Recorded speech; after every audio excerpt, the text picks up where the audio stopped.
If you want to offend Singapore's Prime Minister, just say this: it's guaranteed that he'll stay in power after the next election. Please don't think it is guaranteed that the PAP will win and form a stable government.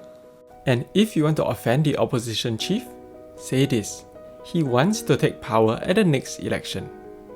The DPM has asked us to be honest about our plans, policies and intentions. On the heady dreams of displacing the PAP and forming government, the reality is the Workers' Party is a small party and we have a long way to go. Our medium-term objective is to ensure that 1/3 of the seats in this House are not in the PAP's hands. How close is Singapore to political evolution and revolution? Let's adapt the opposition chief's definitions. Evolution is the PAP losing that 2/3 majority in parliament, and revolution is the PAP losing more than half the seats in parliament, allowing the opposition to form a government if they unite against the PAP. I don't have a crystal ball, so let's do the next best thing. Let's look at Singapore's most recent election. Look at this chart. It shows the PAP's vote share for each seat. To make things easy on the eyes, I've put the seats into neat little buckets. And here's the twist. Any seat where the PAP's vote share drops below 50% lights up in red. Now, imagine we start sliding the PAP's vote share down, bit by bit, across all constituencies until they lose their 2/3 majority. How big of a slide do we need? And let's get to the juicy question. How much further do we need to push their vote share down before they lose more than half the seats? In the 2020 election, the PAP would have lost its 2/3 majority had it lost a further 9% of the vote.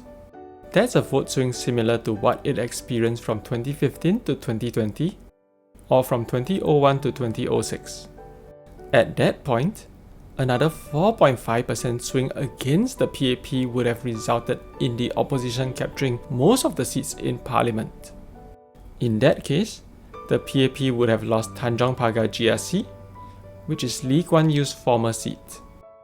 Prime Minister Lawrence Wong would have just hung on to his seat in Marsiling UT by 0.08 percentage points. The gap is closer than you might think. What about the 2015 election? The PAP did really well in the 2015 election, so they would have needed to lose 18% of the vote before they lost their 2/3 majority.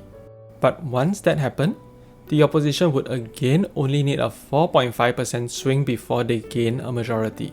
And this time, it would have been even more dramatic.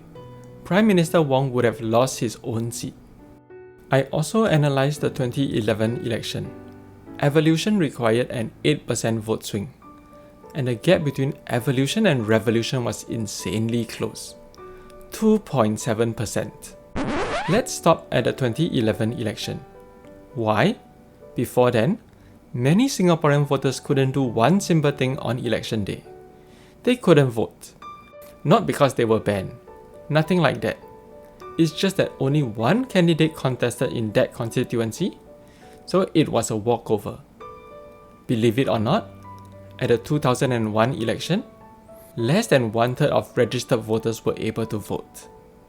The PAP was on the verge of securing a 2/3 majority through walkovers alone. That's how uncontested things were. So even with normal vote swings, the PAP could lose their 2/3 majority in the next election, and they could lose their majority in the following election. Why could a small swing have catastrophic implications for the PAP? Notice the huge hump in this area. Once the PAP loses its 2/3 majority, the hump will be very near the 50% mark, and a tiny shift in votes could lead to lots of seats flipping. When the PAP wins with a margin of 60% or more, it's fighting with a comfortable margin for error. When it wins with a margin of around 50%, it's fighting with its back against the wall. To the PAP, this is the zone of comfort, and this is the zone of peril. This video isn't telling you to vote for the PAP or the opposition. It's telling you to vote with your eyes open, because your vote is powerful. Thanks for watching.